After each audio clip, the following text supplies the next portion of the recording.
Come on in the house.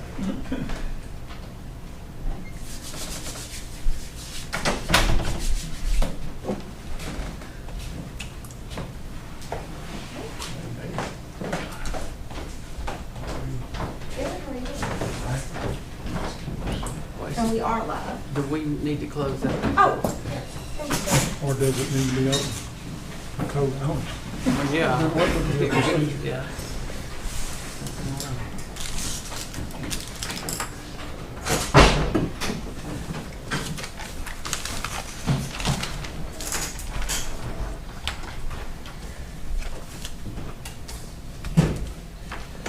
All right, I'll go ahead and call the meeting to order. Sandy, will you open us with prayer, please? Our Heavenly Father, we're so thankful for this good day and all the many blessings of it. We're thankful for this community and for what the wonderful life that we have here. And the place has been good to raise families and to be gainfully employed. And Father, we are thankful for the opportunity we have to serve this community.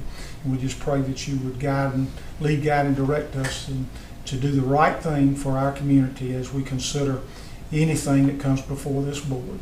And now lead, guide, and direct us in this. In Christ's name we pray. Amen. Amen. Roll call. I think we need to notice that Mr. Chapman and Mr. Holstrom are not here for the record. Okay. And if you would look at your minutes, the last meeting,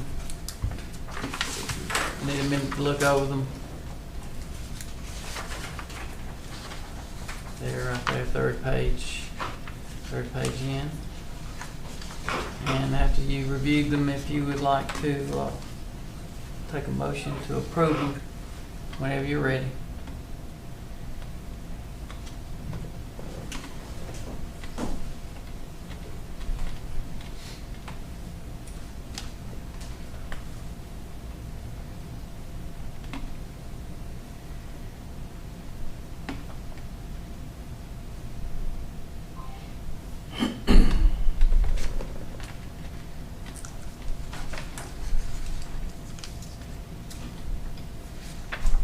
Mr. Chairman, I make a motion that we approve the minutes plus the corrected minutes that we have before us. Okay. Have a motion, have a second by Troy, vote, all in favor? Aye. Okay. Passes. Today, we are meeting to hear Mr. Jeff Deal tell us about his request to change zoning on his property. And I'll just take a second to go over that with you. City of Refuge, the church, represented by Mr. Deal here, it's 89.27 acres. He's requesting that we change the zoning presently from an R2 to an R3. And in his statement, he writes to be able to utilize the property for equestrian and recreational facilities and activities as well as housing. And the way we'll run this today is we would like for you to give your presentation, and I know you brought some stuff to show us and everything, and so we'll let you do your presentation, and then the committee, the zoning board, will ask questions, and then we will allow anyone that wants to speak that's here to have your say. And if you do, just sign the register over here when you do speak. So at this time, Mr. Deal, would you want to give us your presentation of your request for rezoning?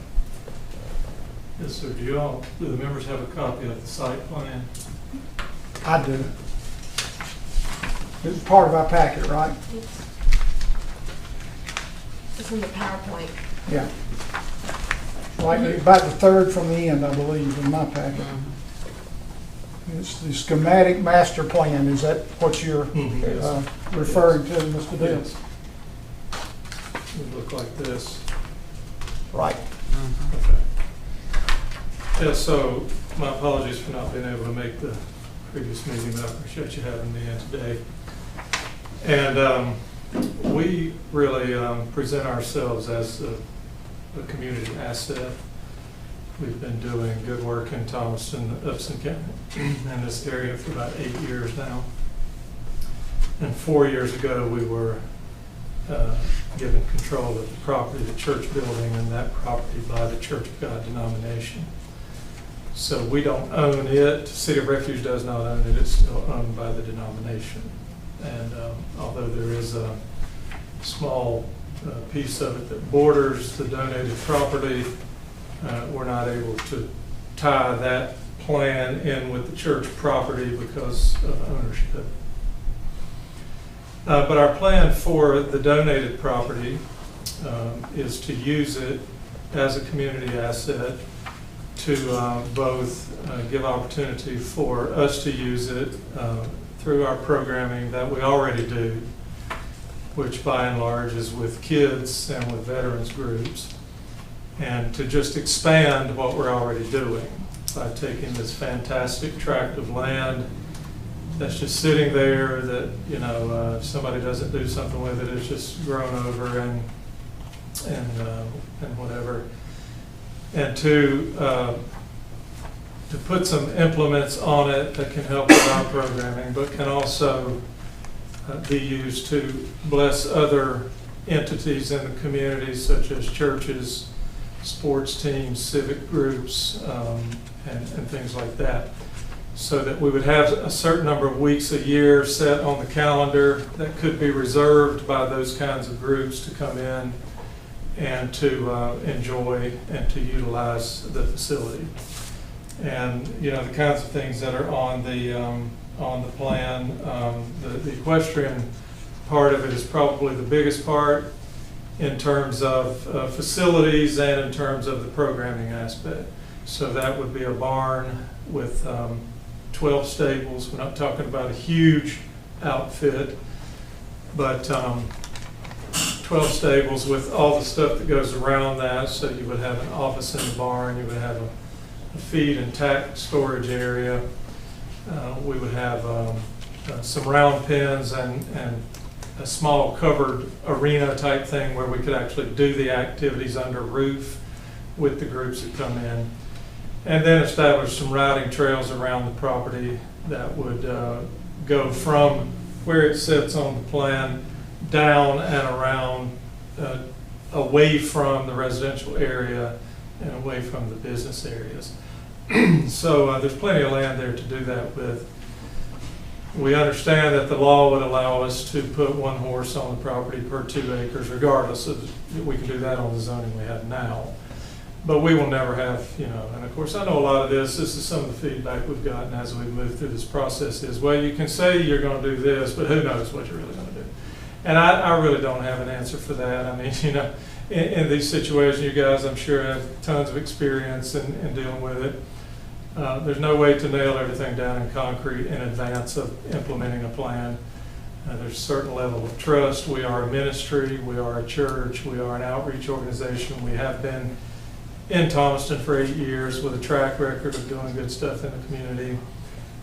We are a satellite outreach of organization in Atlanta that's been in existence for 24 years. I'm the Vice President of Operations there, have been for 23 of the 24 years it's been in existence. But since I live down this way, I live in Pike County, we have friends in this area who asked us 8 years ago, can you all come and start doing some stuff down in this area? We need it too. Not exactly the same because, you know, the dynamics of this community, of course, are different than they are in the 30314 zip code where we are in Atlanta, which is the worst neighborhood in the state of Georgia.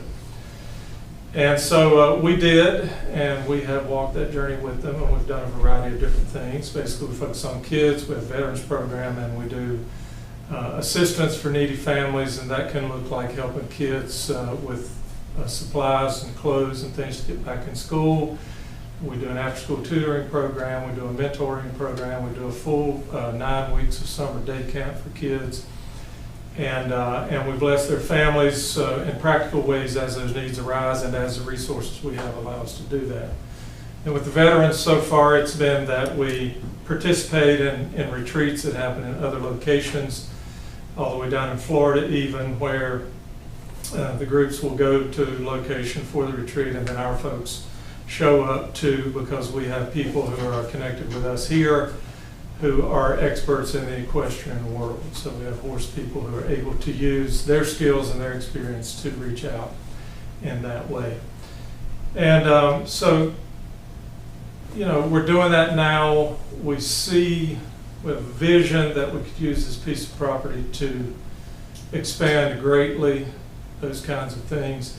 And in addition to the equestrian center, we show a play field, and we show a zip line, a climbing wall, an archery range, a shooting range, which would be for BB and pellet only. We're trying to plan things out in a way that would be as unintrusive to the neighbors as possible, keeping good distance from the property lines, leaving a buffer, of course, which we would be required to do, setting the different parts of what we want to do in the right locations on the land to make that happen. No plans to put up big lights that would bother people at nighttime. No plans to do big outdoor concerts or events that would raise a lot of noise and that kind of thing. So that's in a nutshell what we have in mind. And a lot of our ideas we can do in an R2 zone, but we were advised by the city attorney, frankly, because we asked her, or the city manager's office asked her to evaluate it and to offer us advice, and she did. And she said that she thought in order to sort of cover all the bases that could potentially come up down the road, that we should make application for the zoning change and see if we could get that through. And that way, we don't have to deal with it in the future. But most of the reasons around that, or all the reasons, the way I understand it, would have to do with the programming and not with the facilities. Because facilities-wise, if you look at the plan here, there's very little here that we can't do already. And so, that I think is a summary, at least, of what's going on with us.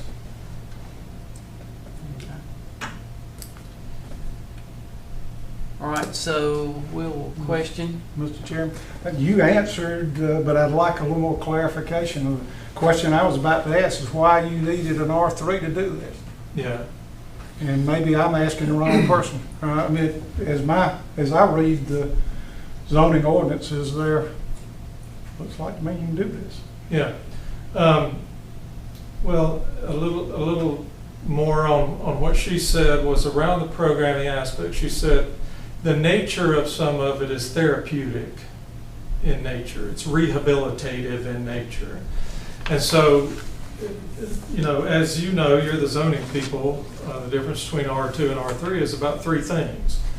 And one of them is a hospital or a clinic, another one is a nursing home, and another one is multifamily housing, like apartment buildings. And none of which we're going to do. But the nature of our program, although by definition we're not clinical, our operation is not clinical, well, it's not set up to bring in professionals, doctors, psychiatrists, psychologists, or professional licensed therapists to work with people in a therapeutic or rehabilitative kind of a way.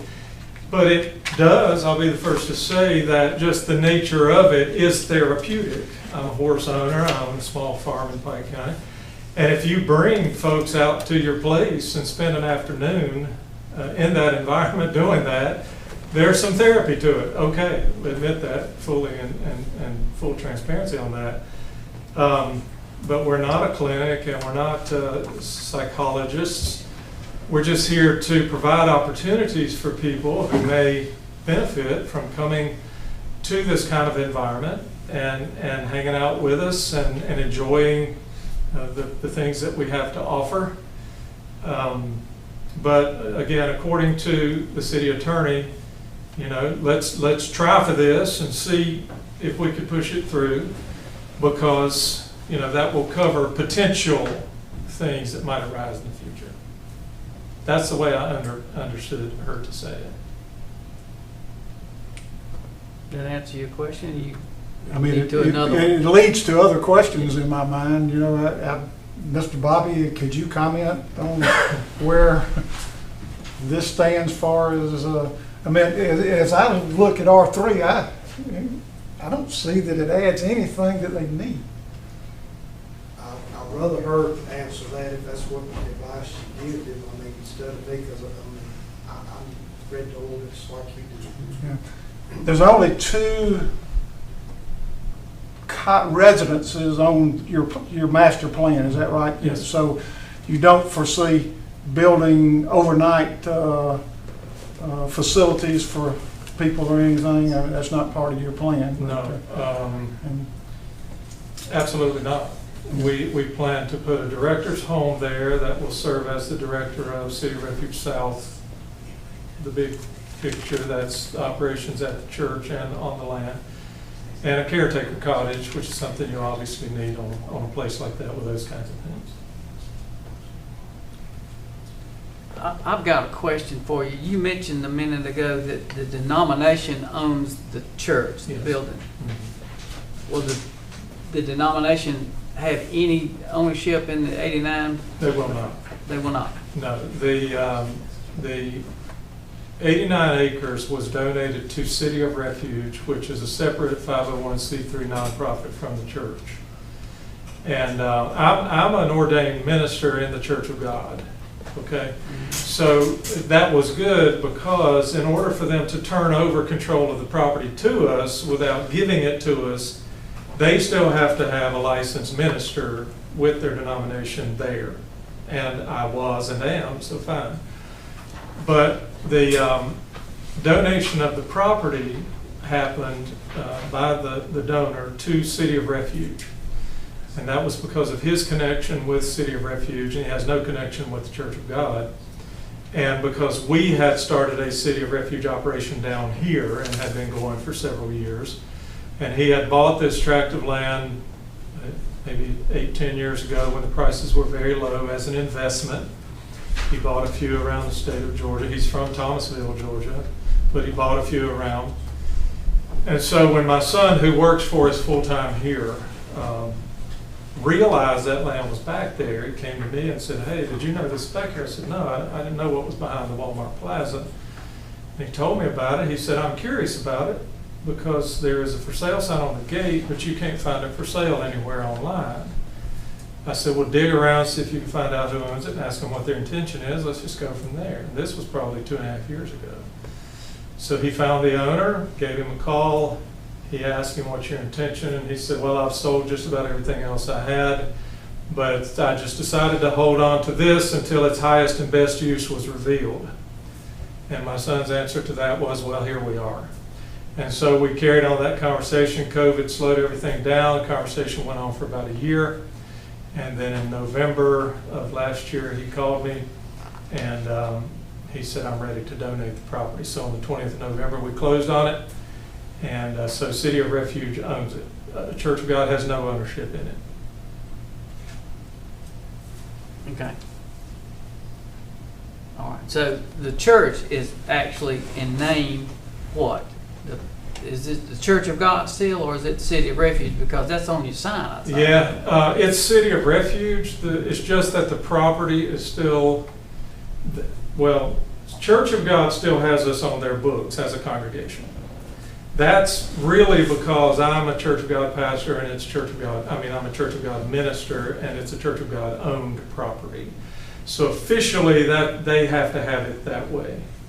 But as far as any other connection or involvement, there is none. I send in a report to them monthly because that's a requirement as a minister in the denomination.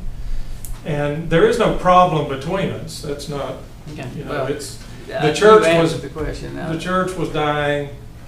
They came to us. They said, "We're 3 years from bolt locking the doors and selling the property. Since you're already there doing something, what do you think about this?" We talked about it. We visited. We said, "Okay." Okay. So you mentioned the 3 things in your request, zoning request. Utilize the property for equestrian and recreational facilities and activities as well as housing. Mhm. So you already stated today that everything you want to do here, you can do already. Okay, so I If- don't know that we need to go, Let me just make a statement here, or whatever, that may lead to a question. My hesitancy for that would be, an R3 allows a successor to you, you know, should City of Refuge decide that this just isn't working out. And if we were to let you have R3, then there's multi-family complex could be built back there, which would be very objectionable to the R1 community that it is just right up against. And that would be that's going to be my hesitancy to vote for changing that to R3. I just don't think it's good for the community as a whole and that neighborhood. But again, I was going to ask you why you needed R3. and you just said housing, you didn't, The housing was the two cottages that you, Yeah. that's That's your the intent. housing we're Of course, talking about. you can do much more than that in R2. If you know, someone else could do much more, Yeah, even with R2 Right, back right, there, you know, which is already zoned R2. so let's just break it down to the equestrian and recreational facilities first. And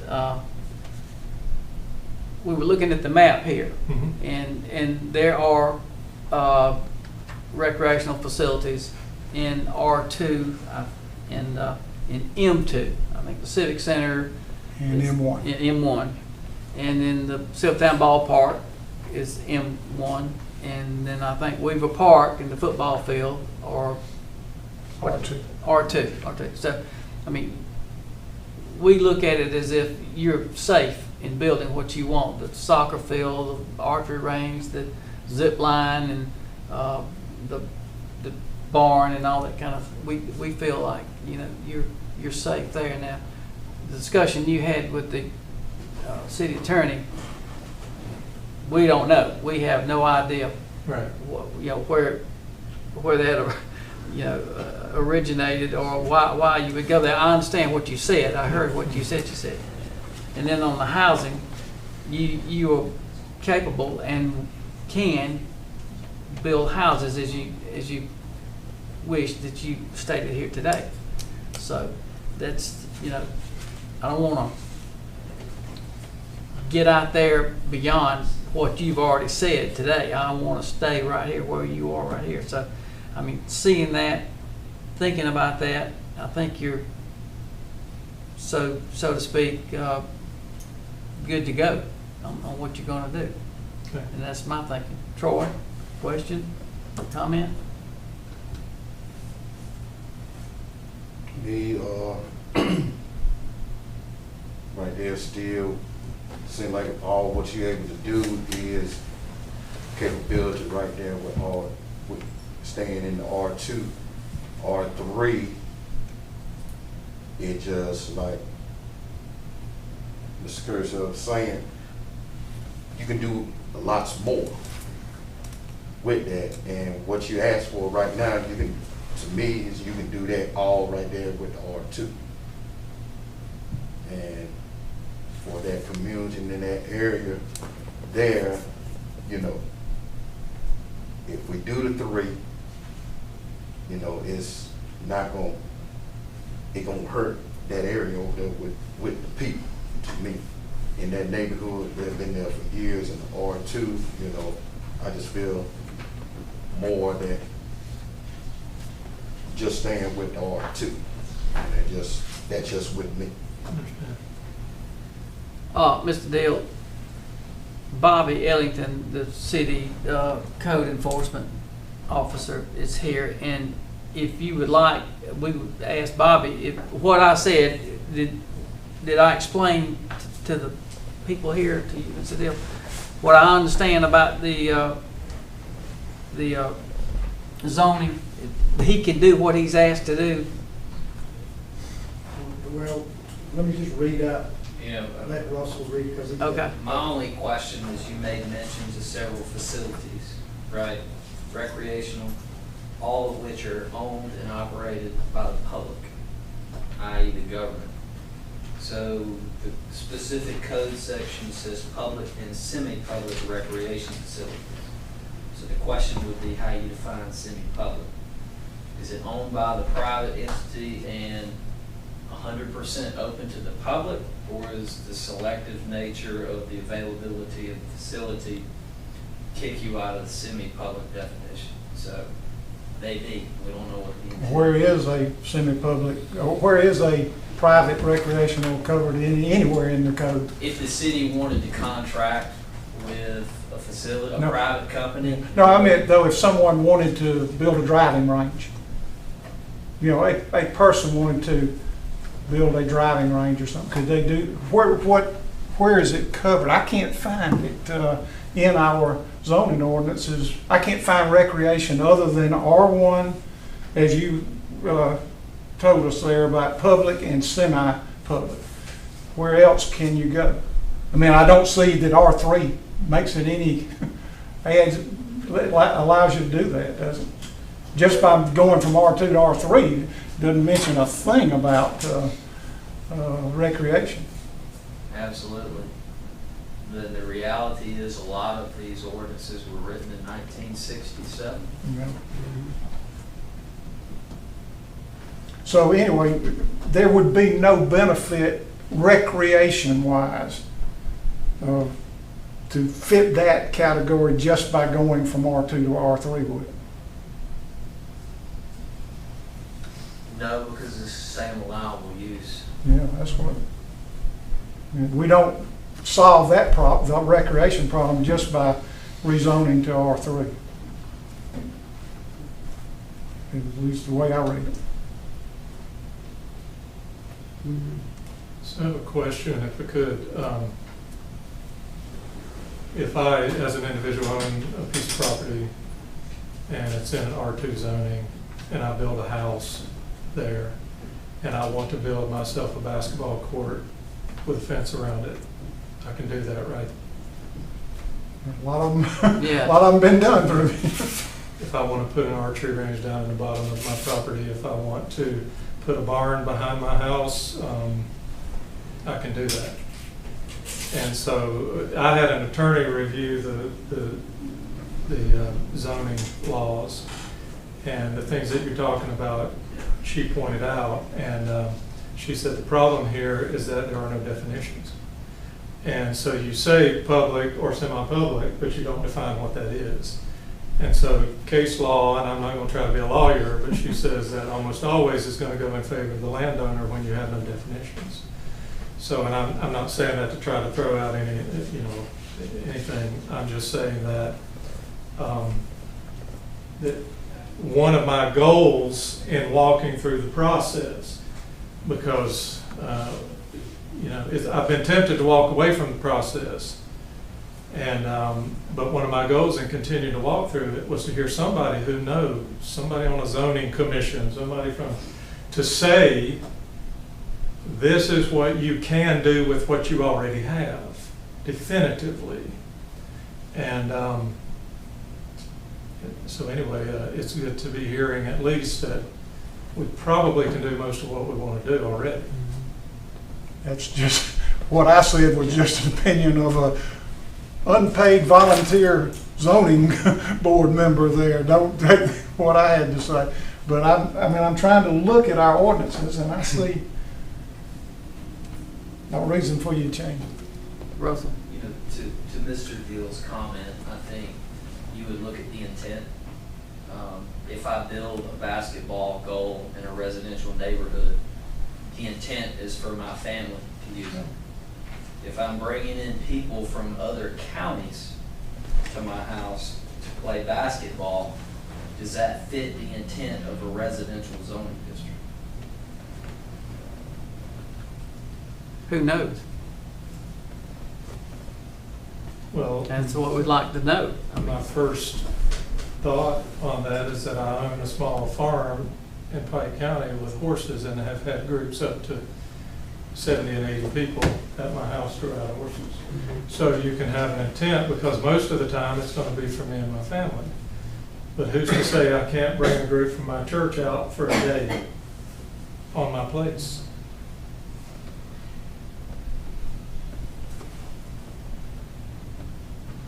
All right, see what you're doing, trying to do, and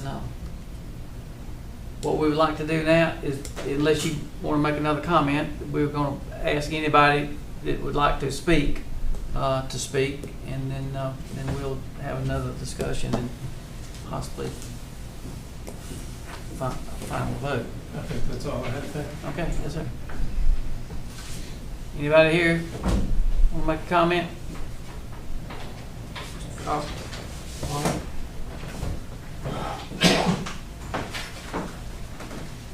Kudawala, 273 R Street. Been living in this community for 42 years. And first of all, I want to commend you for what you're doing for the kids. Kids always need a recreational place to play, supervision and everything. It's nothing but positive for the community, for the kids, for everything else. But in doing that, and you can still do that, is what I understand under R2. Our fear is multi-purpose housing. I'll be honest with you. It's multi-purpose housing. When you zone that drain R3, there's nothing to prevent you from going in there and building multi-purpose housing. That would begin to impact the traffic, the integrity of the neighborhood, and it's just the noise, and like we said earlier, once if it is on R3, what's to prevent somebody else from getting that property from y'all and building apartments all over the property? And I know you can't see beyond that, but like they said, I don't see nothing that you can't do in R2 that you want to do. And our fear is the multi-purpose house. I'll be honest with you. And to the board here, I think that changing this zoning would conflict with the character of the existing well-established neighborhood. And it's just, we don't want the multi-purpose housing. Thank y'all very much. Thank you. Fine, Rick. One more question, if you missed the deal. Where would the entrance be to this property? Well, we have an easement that goes between Zaxby's and the church property from the highway. Okay. And you've got two other gates around, if you go up our street and around on the side, I don't even remember the names of those little streets. Does it go over like North Goodrich or something like that? Yeah, North Goodrich. Mm-hmm. There are two gates back there. And certainly anything that we do that's going to involve a lot of cars coming in and out, like on an event one day or whatever, we would use the highway entrance. Thank you. Anybody else want to speak? Can I say something about that entrance? Yeah. Oh, yes, sir. You know, up there at Sunset Hill, he's got street frontage there. And from what I understand, he could open up a curb cut there and build a road in from there off of the curb and gutter. Is that not true, Bob? And it got several hundred foot of on Sunset Hill where he could also add an entrance under that. And does that property meet the curb on that street up there? Your On Sunset? 89, yeah, on Sunset Hill. I'm not sure. I would have to look at it. From what I've seen, it owns all the way to the right of way where the curb and gutter is on the southwest side of Sunset Hill. Okay.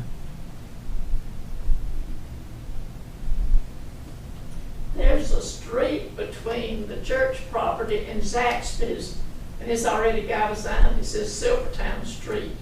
Of course, it only goes to the top of the hill and stops. Okay. It would be continued on up into the property. Is that a city public street, Bob? Actually, you only, between Sunset Hill where it stops and then Silvertown Avenue, which is what we're talking about in Zaxby's, it's probably a few hundred feet. I mean, those two could. Is that part of this property, that 100, Right. 200 feet Yeah. part of this property? Mr. Deal fronts Sunset Hill property. So he could come out either or both ways, right? He could come out on Silvertown Street or on Sunset Hill Street. Or make another curb cut up there at the curb and gut. He has several options to get out on the east end of the property, is that right? If you turn in by Zaxby's now and go up into the trees, there's a gate. And you open that gate, you can already drive all the way back. Halfway, we cleared some of it. You can drive halfway back through there right now on a road that was already there. And just curiosity, I believe I read there that you intend for your roads, main road through the complex there to be gravel, is that right? Unless somebody dumps a few $1 million on those. Yeah, I mean, that's what you're intending. Yes, sir. And you have a parking area, gravel parking area next to the activity field. Yes, sir. Okay. Any more comments? Yes, ma'am. Would you come forward, please? I just got a question, no comment. Mhm. I just want to ask Mr. Deal, what, this doesn't have anything to do with zoning, but what is the sanctuary being used for now? The sanctuary, Yes, well, we have church on Sundays at 10:30. And then we do, for the kids programming, drama, theater, arts, music is a big part of what we do with kids.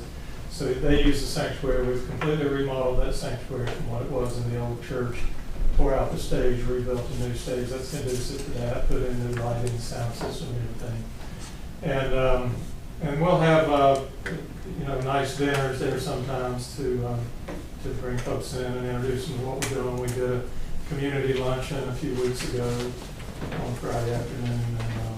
So it's a multi-purpose. I would say the main thing still, though, that it's used for is church on Sunday mornings. so anybody can come to church? Sure, absolutely. Absolutely.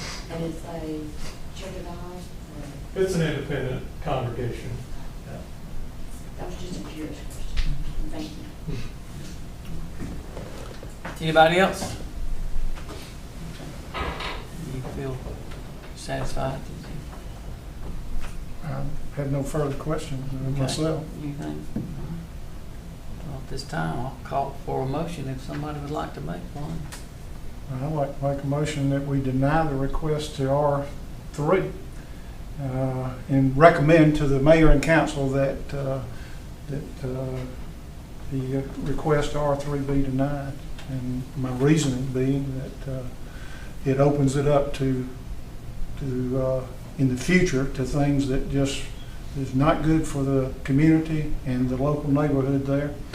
And that, again, just as from my limited knowledge of all of this, I don't see that they gain anything by going from R2 to R3. Now, I can't address the thing about where privately owned recreation complex resides in our ordinances, but I don't think that going from R2 to R3 gets us there.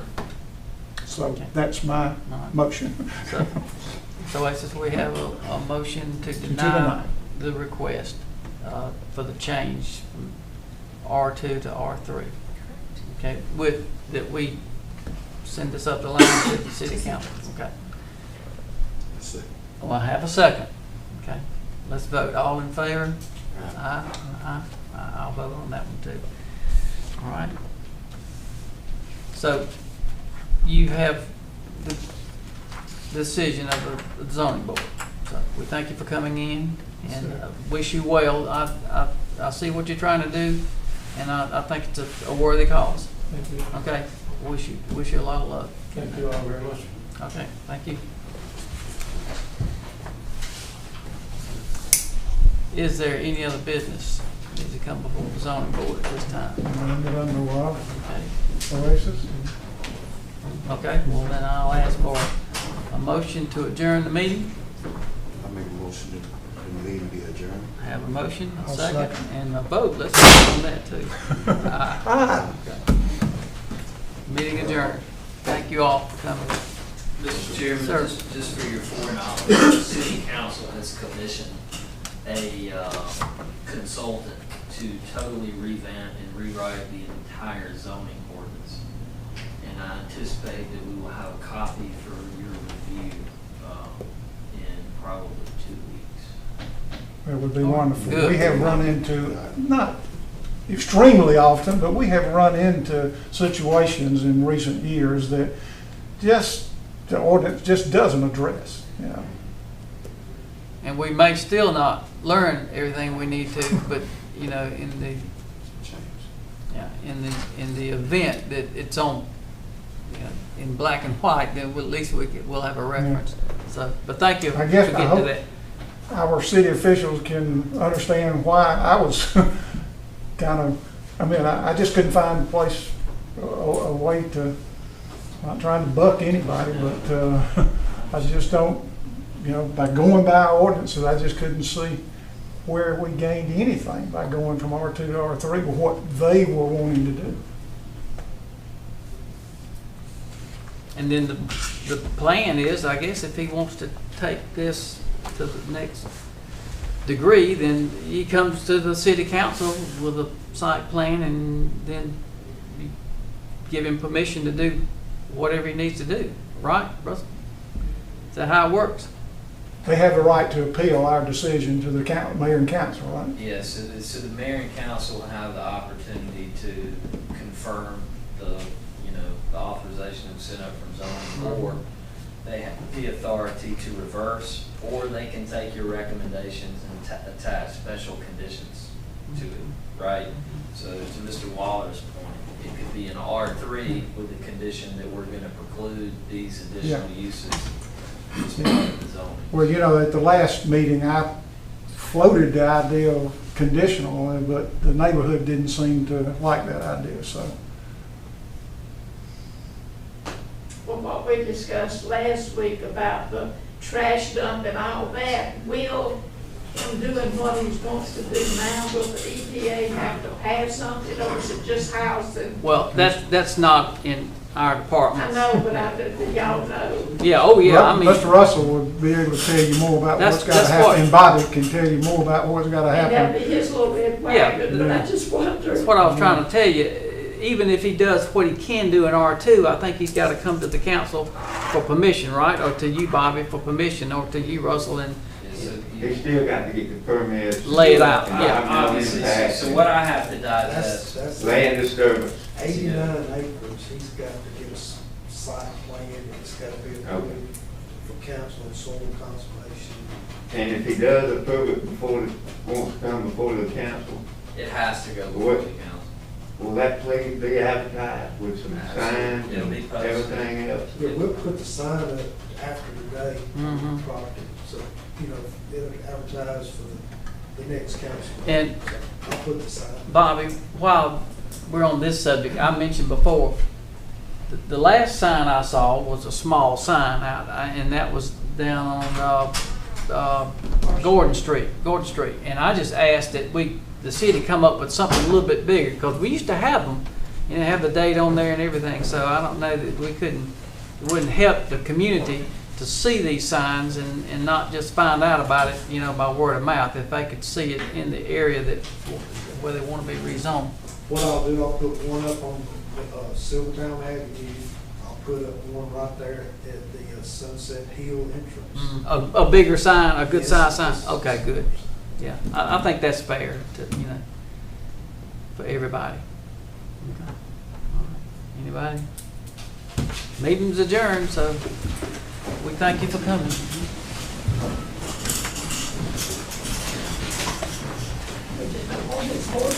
Blowing in the dark. They put them all out there. Okay, so you ordered this here. All right. You know, I'm leaving it, huh?